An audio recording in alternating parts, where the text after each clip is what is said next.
Bonjour à chacun d'entre vous, chacune d'entre vous, et puis bienvenue pour ce moment de pensée à plusieurs. J'espère que ce sera un moment de pensée à plusieurs. Je vais commencer d'emblée à présenter ma réflexion sur la question donc du télescopage des idéaux. Alors l'objectif de cette communication est de tenter de mieux comprendre certaines répercussions négatives de ce qu'il est convenu de désigner comme le tournant gestionnaire, qui est un des constituants princeps de ce que l'on appelle l'hypermodernité. Tournant gestionnaire qui pèse sur la dynamique et les processus institutionnels, et plus spécifiquement sur le traitement de patients présentant de sévères pathologies de la symbolisation et des limites. Mes propos se situeront dans la lignée d'une psychanalyse en extension, telle qu'elle a été ouverte par René Caes. Cette lignée théorique vise à explorer les interférences entre les espaces psychiques, intra, inter et transsubjectifs. Et cela dans leur rapport à l'arrière-plan socio-culturel. Mes propos s'appuient sur une longue expérience de supervision et d'intervention clinique en établissement spécialisé. Alors dans cette communication, je vais développer 3 propositions qui sont des propositions articulées et je vais les formuler ainsi. Les institutions spécialisées se sont fondées à partir d'un tripôle. Institution idéale, idéo-institutionnel et projet institutionnel. Ce tripôle est vectorisé par ce que l'on pourrait qualifier dans la lignée kantienne comme des idéaux de dignité. Les mutations culturelles contemporaines engendrent une transformation du métacave, comme l'a bien développé René Caes, transformation qui affecte profondément ces systèmes d'idéaux fondateurs. Les sujets présentant de graves troubles de la symbolisation vont constituer les révélateurs et les porte-symptômes des effets de déliaison engendrés par cette entame des systèmes d'idéaux fondateurs. Voilà les 3 cités que je vais essayer de développer ce matin. Alors je vais commencer par les idéaux de la modernité qui constituent, de mon point de vue, un organisateur princeps et fondateur des institutions soignantes. Je caractériserai les systèmes d'idéaux dans le champ des ensembles institués en différenciant les éléments qui relèvent du registre transsubjectif et culturel de ceux qui se situent au plan intersubjectif et intrapsychique. Évidemment, la question est tout à fait essentielle parce que c'est cela qui produit le télescopage. Les institutions spécialisées, inscrites dans une référence à la clinique psychanalytique, se sont fondées et pour une grande partie d'entre elles développées en France, notamment, mais pas qu'en France, en référence au modèle culturel de la modernité, généralement inscrite dans une filiation procédant des Lumières, issue d'une fondation en double origine. Le plus fréquemment, la sociologie critique, parfois d'orientation marxiste, faisant contrepoint à la psychanalyse. La psychothérapie institutionnelle est évidemment le modèle qui permet de penser cette fondation en double. Vous vous rappelez la célèbre formulation de Tosquelles, la psychothérapie institutionnelle marche sur 2 jambes, la psychanalyse et le marxisme. Ces institutions spécialisées tentent d'articuler de manière plus ou moins boiteuse et non sans conflit le sujet psychique et le sujet social, le singulier et le collectif, la verticalité et l'horizontalité, la subjectivation et l'émancipation sociale. Et enfin, les rapports entre une fondation souvent idéalisée et un projet ouvert sur un futur possible. Les idéaux institutionnels relient ainsi puissamment la fondation, le présent et l'avenir. Ils portent les représentations de buts originaires et les espérances partagées lors du moment fondateur. C'est d'ailleurs autour de cette fomentation première que vont se sceller les alliances et les exclusions parfois meurtrières qui ont organisé le groupe fondateur. Chaque professionnel s'inscrivant dans le projet institutionnel va s'amarrer à l'ensemble par le truchement de ses idéaux en ce que j'appelle une équivoque transitionnalisante du registre du trouvé créé. C'est-à-dire qu'évidemment, on est dans le registre de la transitionnalité, c'est à la fois dedans et dehors. Dehors et dedans. Ce sont donc les idéaux de chacun et les instances qui les soutiennent qui sont ainsi à la fois investis, étayés et immobilisés, de telle sorte que chaque professionnel est ainsi partie prenante et pris dans les idéaux institués qui relient ainsi les espaces intrapsychiques, intersubjectifs et transsubjectifs. Mon hypothèse, c'est que ce sont les idéaux qui font le lien entre les différents espaces. Il se loge là une possible source de souffrance majeure quand l'écart se creuse entre les idéaux personnels, professionnels et les idéaux institutionnels.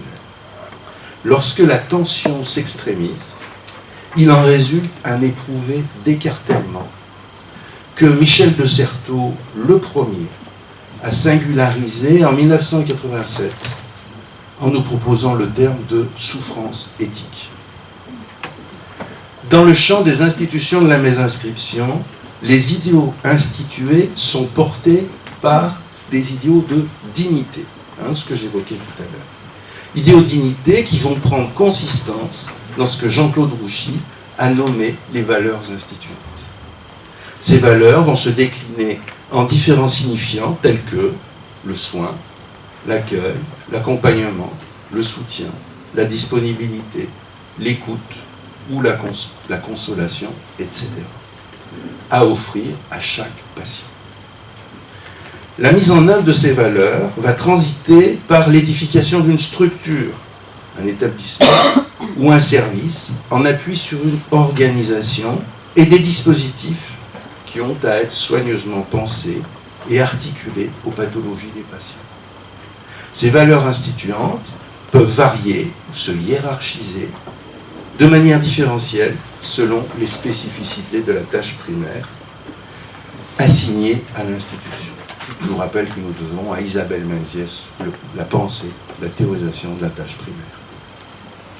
Alors, je vais maintenant aborder la question de la genèse, de la fondation des établissements spécialisés, en indiquant que cette genèse, elle est systématiquement traumatique.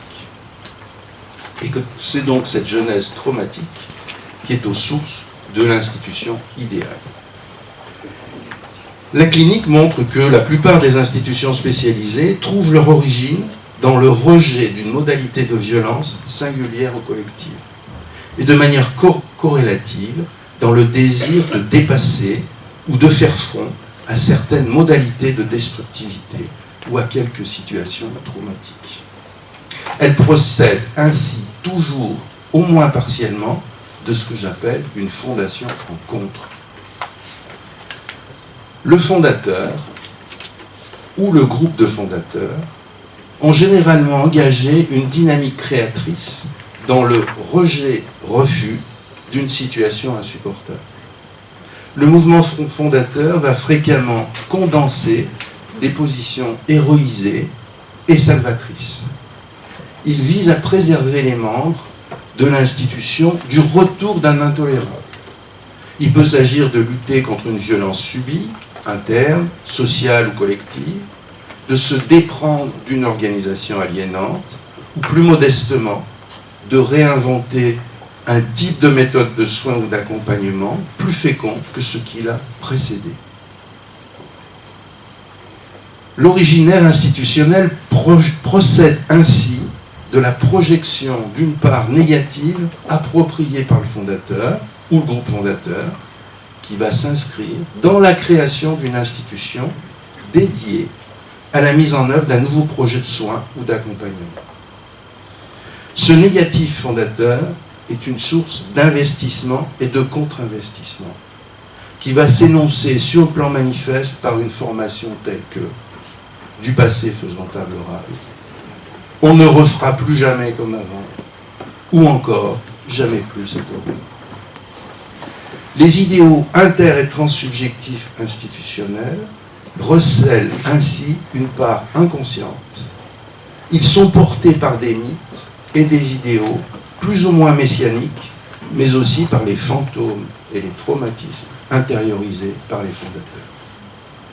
La part d'ombre va fréquemment être enfouie, voire même interdit de retour et partant de reprise élaborative. Dans nombre de configurations, la part d'ombre ne pourra ni être nommée, ni même pensée.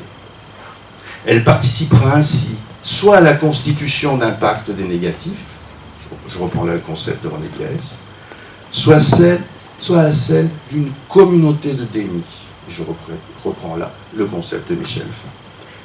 Ces modes de contre-investissement produisent un co-refoulé ou de manière plus serrée un co-déni, qui vont constituer de puissants attracteurs au mouvement psychique inconscient participant à la formation de l'espace transsubjectif. La fondation engendre un idéal biface qui recèle également une double valence. D'une part, il s'agit de défaire ou de repousser une figure du mal, et d'autre part, de récuser une logique. Logique ayant organisé une modalité de structure instituée, ou encore ayant présidé à certaines méthodes ou pratiques soignantes. Ces deux modalités du négatif, moral et logique, vont être généralement étroitement associées. C'est à partir de cet idéal biface, soudant espérance et négativité, que va se configurer l'institution idéale, creusée, à partir duquel le contre-modèle pourra être créé. À titre d'exemple, c'est ce mouvement qui a été à la source de la psychothérapie institutionnelle, fondée contre les chronicisations asilaires et plus encore contre les milliers de morts des hôpitaux psychiatriques français durant la Deuxième Guerre mondiale. En contrepoint, elle va promouvoir une forme d'organisation collective qui vise à préserver le patient d'un retour du totalitarisme, et d'autre part, qui va considérer de manière radicalement différente le patient.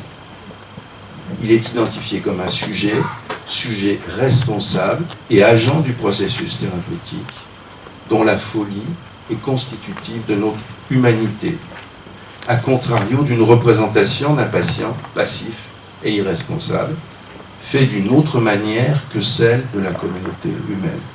Et vous savez bien que ceci traverse les débats contemporains actuels, toujours. Et l'on pourrait multiplier les exemples, certains s'avérant moins tragiques, en repérant pour chaque fondation institutionnelle la part de négativité logée dans le moment originant, et la façon dont elle a participé à la fomentation de l'institution idéale. En spécifier les constituants et les sources personnelles et collectives est un travail psychique à accomplir par chaque professionnel, comme par les équipes instituées lors de tout moment de passage, d'arrivée et de départ de praticiens, et plus particulièrement lors des moments de transformation princeps que sont les passages généalogiques selon la conceptualisation de Georges Gaillard, mais aussi lors des changements affectant la structure instituée, la refonte du projet institutionnel, la création de nouveaux services, ou quelques modifications substantielles affectant les instances de gouvernance. Interroger les idéaux et les destins de ce biface, en explorer la part négative, constitue un objet central pour une clinique analytique de l'institution. À partir de ces développements, on peut différencier 3 formations idéales en constante interférence dans l'espace psychique institutionnel. L'institution idéale, les idéaux institués et le projet institutionnel. Il s'agit maintenant d'interroger les finalités de ce tripôle, en spécifiant les fonctions psychiques et les destins de ces idéaux. Il y a de ça aussi. Les finalités symbolisantes des idéaux institutionnels. Dans le champ de la clinique institutionnelle d'orientation psychanalytique, les idéaux institutionnels fondateurs ont pour finalité de maintenir en tension 3 fonctions essentielles, nécessaires à l'accueil des sujets mésinscrits, selon la formulation très profonde d'Alain Noël-Henry, et à l'étayage des processus de symbolisation. Donc il s'agit d'accueillir des sujets mésinscrits, qui sont mis hors du monde, et d'autre part de soutenir un processus de symbolisation. Donc pour cela, ces institutions ont à assurer une fonction d'accueil, de pontage et d'intermédiaire pour des sujets qui ne peuvent s'inscrire temporairement ou durablement dans le fonctionnement de l'ensemble social, et cela en leur garantissant une appartenance, même partielle et momentanée. Cette fonction les situe fondamentalement dans le champ des idéaux de dignité, en œuvrant contre les mécanismes d'exclusion. Elles participent ainsi, ces institutions soignantes, au remaillage d'une trame symbolique commune, ce que Alain Noël-Henry a développé avec une très grande pertinence. Et cela en favorisant l'appartenance de chacun à l'ensemble social et culturel par l'intermédiaire des institutions spécialisées. Le refus-rejet des mécanismes d'exclusion de chacun se manifeste par le développement des établissements et services destinés à tous les sujets que l'hypermodernité tente à laisser pour compte sur les bords de l'espace commun. Et vous voyez bien qu'il s'agit là d'un mouvement incessant. On fabrique des institutions en même temps que l'on fabrique de l'exclusion. Il s'agit d'un processus sans fin. D'autre part, ces institutions visent à soutenir un travail de contenance et de liaison symbolisante au plan intrapsychique et intersubjectif.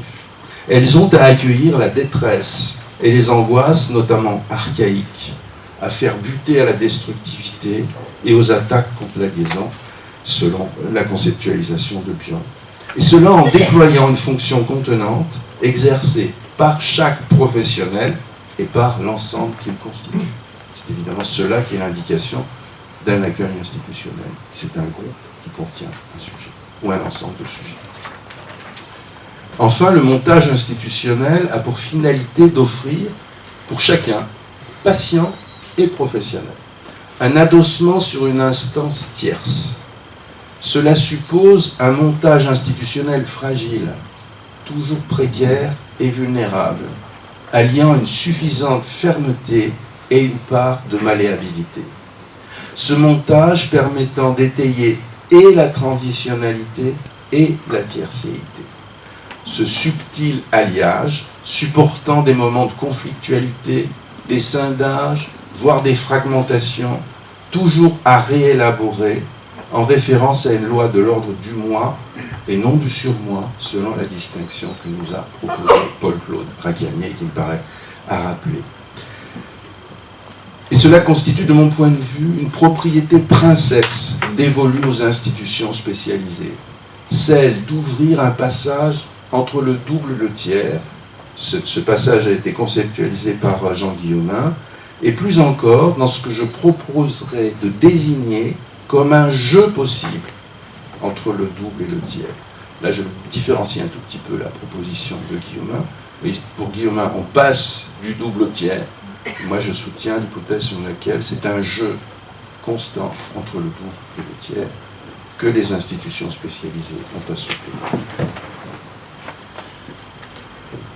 Les équipes instituées ont à accueillir les moments de tension et d'incertitude, les mouvements passionnels et les conflits générés par la pathologie. Elles ont à symboliser les résonances groupales et institutionnelles de la destructivité et des mécanismes d'exclusion afin d'ouvrir des voies de passage, des modalités de jeu, J-E, entre le collage identificatoire et le rejet identifiant.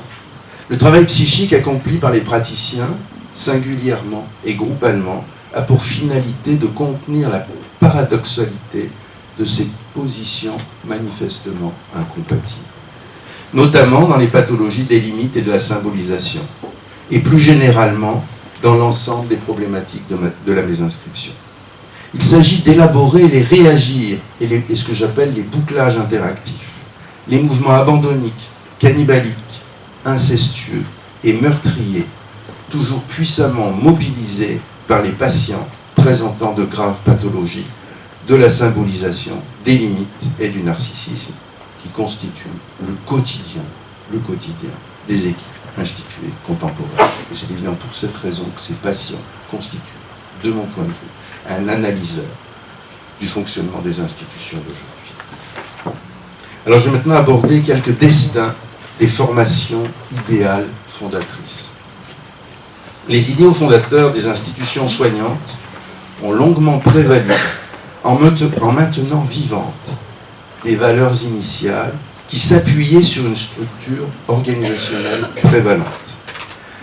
Cette structure, originairement charismatique et verticale, était incarnée par une génération de directeurs, de psychistes, j'emploie le terme de Dizier-Anzieux, de soignants ou d'éducateurs, portés et formés dans les valeurs de la modernité et de la désaliénation psychique et sociale.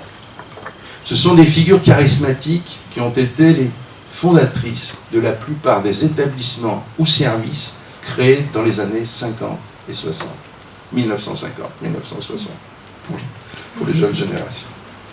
Cependant, il ne s'agit pas ici de basculer dans une idéalisation rétrospective, ni dans la nostalgie d'un modèle culturel qui a produit de multiples avatars d'aliénation, de souffrance et de violence. Ça rappelle des choses à certains ici, j'imagine. Les dérives autoritaristes, l'exacerbation des conflits idéologiques, les rivalités meurtrières, les orthodoxies étouffantes, en forment quelques figures significatives. Et pour les plus anciens ici, nous avons vécu ces figures. Un processus de refondation a pu intervenir en France pour nombre d'établissements au décours des années 80-90. La modification, toujours portée par des figures charismatiques, héritières des prédécesseurs, visait à allier plus ou moins heureusement la verticalité à un fonctionnement plus horizontal porté par les idéaux démocratiques issus du mouvement 68iste. Une intense créativité a caractérisé cette période. La reprise des projets initiaux a été confortée par des demandes provenant de l'État et des instances de tutelle. Il s'est agi d'inventer de nouveaux dispositifs répondant à l'extension des pathologies narcissiques limites et des économies recourant essentiellement à l'acte auto-hétérodestructeur, ainsi qu'aux répercussions de plus en plus lourdes des souffrances psychosociales. Les institutions relevant du secteur public, et plus encore, celles issues du secteur associatif, ont été sollicitées et mandatées pour innover et proposer de nouveaux modes d'accompagnement ou de soins. Les structures intermédiaires, les services ambulatoires, les CESAD ont connu durant ces années-là un formidable développement. Donc ça, vous comprenez, il s'agit pour moi d'une deuxième fondation, d'un mouvement de refondation, d'extension, de déploiement des structures instituées. Cependant, les mutations du métacadre qui vont se révéler et s'installer au détour du XXIe siècle vont progressivement déstabiliser les instances et les systèmes d'idéaux, ainsi que le montage qui en résulte.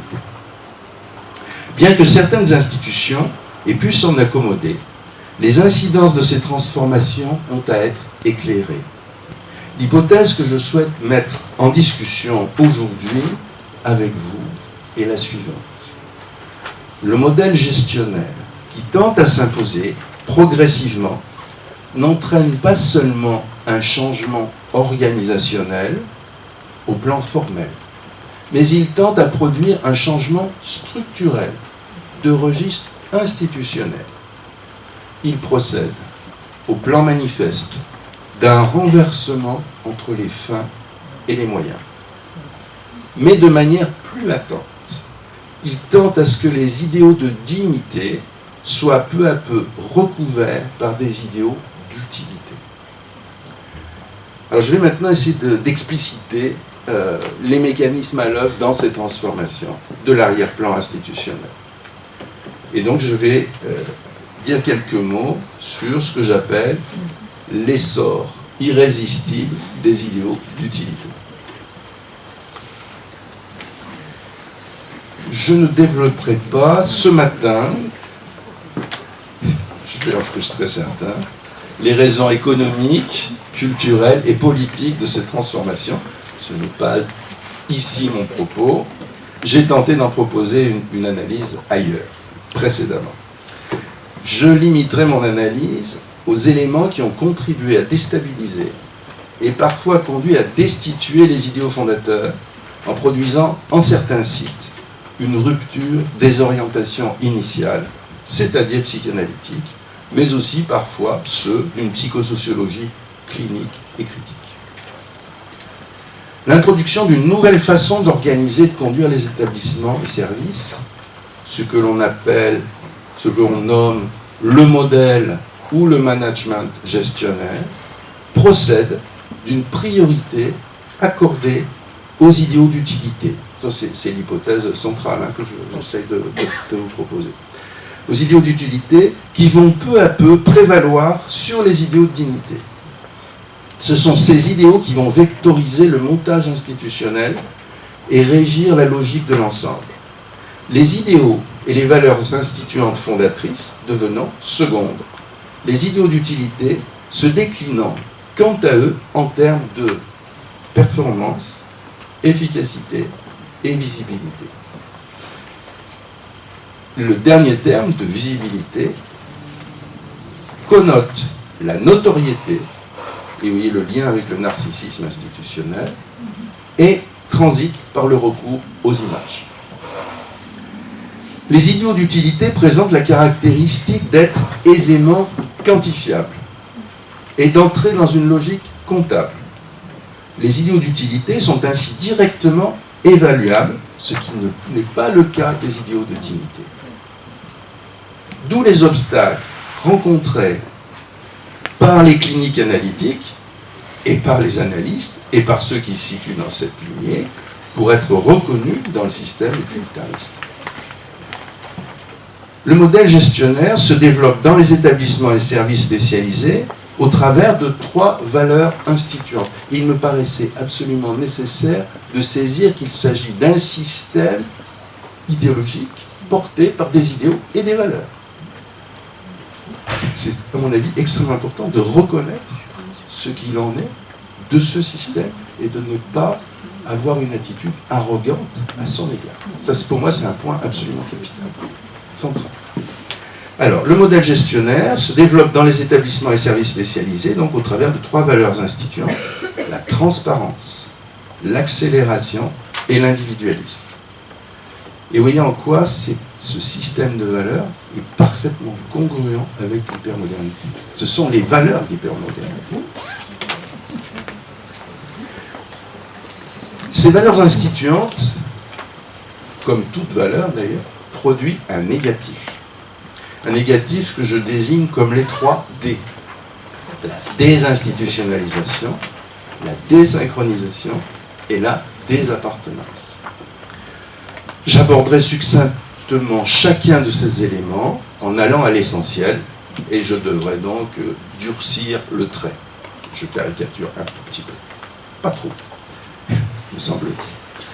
La désinstitutionnalisation procède d'une attaque de l'amarrage à la tâche primaire en surinvestissant des éléments secondaires. la formalisation, le reporting, l'évaluation et la quantification généralisée, de telle sorte que ne compte ce qui peut être compté. Et je rappellerai ici la belle phrase d'Einstein, qui avait coutume de dire « ce qui se compte ne compte pas vraiment ».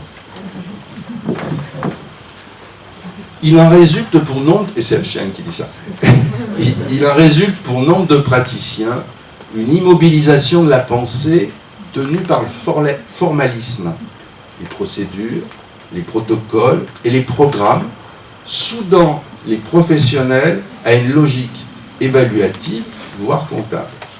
La mise en œuvre de cette structure organisationnelle va à l'encontre de l'intermédiaire et de la transitionnalité. Quelques mots sur la désynchronisation. Elle transite par une attaque du temps long, une accélération qui a été très clairement montrée par Rosa notamment, par Paul Virilio aussi. Donc, une accélération et un culte de l'urgence, récusant une temporalité ordonnée à la processualité, à l'après-coup et à la part prise par la transmission. C'est-à-dire la référence à une précédence ouverte sur un futur possible. C'est ce processus-là qui est attaqué par la désynchronisation et par l'accélération. C'est véritablement la question de la transmission qui est au centre des effets du tournant gestionnaire. Cultivant la rapidité, condition de la performance et l'instant, le modèle gestionnaire favorise les fonctionnements ordonnés à l'acte plus qu'à l'action.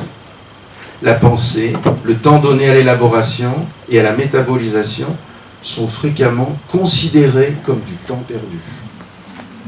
Visant à abolir l'histoire, les références partagées et procédant à une interruption des processus de transmission, la désynchronisation participe à produire de graves crises généalogiques.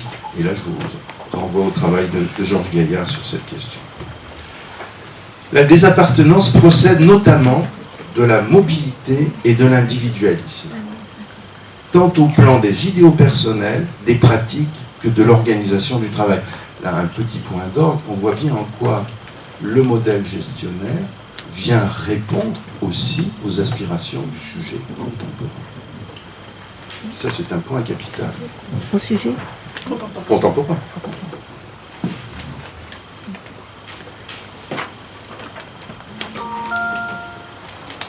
Les prises en charge et les projets individuels régissent les pratiques actuelles. Les dispositifs de groupe, lorsqu'ils perdurent encore, sont généralement pensés à partir d'une logique de travail en groupe et non de travail de groupe. Ils sont soutenus trivialement parce qu'ils peuvent apporter en termes de réduction de coûts. Enfin, la suppression des services organisés autour d'une pathologie ou d'une modalité de prise en charge au profit de ce que l'on désigne comme des pôles, défait les appartenances et l'existence même d'équipes instituées, amarrées à une tâche et à des patients partagés. L'implantation de cette logique polaire, qui dit bien là son enjeu de déni de la conflictualité et de rejet des affects, vise à rendre les professionnels déplaçables et interchangeables. Cette logique de pôle, qui a été initiée à l'hôpital général, se développe actuellement dans tous les types d'établissements médico-sociaux, sociaux, sanitaires, etc., etc. C'est une logique organisatrice. Vous voyez bien le lien qu'il y a avec la culture hyper moderne.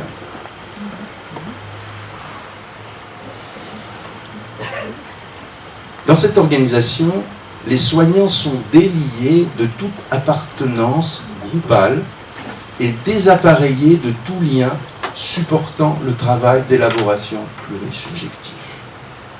L'ensemble produit une forme de déliaison singulière qui engendre une sédimentation de la pensée, ce dont atteste la protocolisation. Ce que j'essaye de dire, c'est que la pensée est prise dans la protocolisation. Elle est incorporée. La protocolisation est importante. Dans ces configurations, les processus associatifs et la recherche de signification partagée sont désétayés par le cadre organisationnel et les conditions de son déploiement entravées, de sorte que les pratiques soignantes se voient soumises à la logique de l'agir. Ainsi, ce que j'ai appelé les bouclages interactifs vont se répéter et se déployer dans la sidération sans espace de reprise et d'élaboration en après-coup. Le travail de l'intersubjectivité est disqualifié au motif de son inutilité et de la perte de temps qu'il génère. Simultanément, les attaques de l'appartenance et des liens d'équipe empêchent ou brisent les contrats d'étayage. Chaque professionnel se trouve isolé, aux prises avec des mouvements psychiques débordants qui vont faire alterner, réagir et abandon, répétant ainsi les situations traumatiques et l'absence de répondants qui constituent l'histoire infantile des patients présentant de graves troubles de la symbolisation et des limites. Les institutions gouvernées par les idéaux d'utilité tendent ainsi à renforcer les mécanismes d'attaque-fuite mis en œuvre par ces patients et contribuent à sceller leur fonctionnement pathologique en confirmant et leur rage narcissique et leur désespoir latent.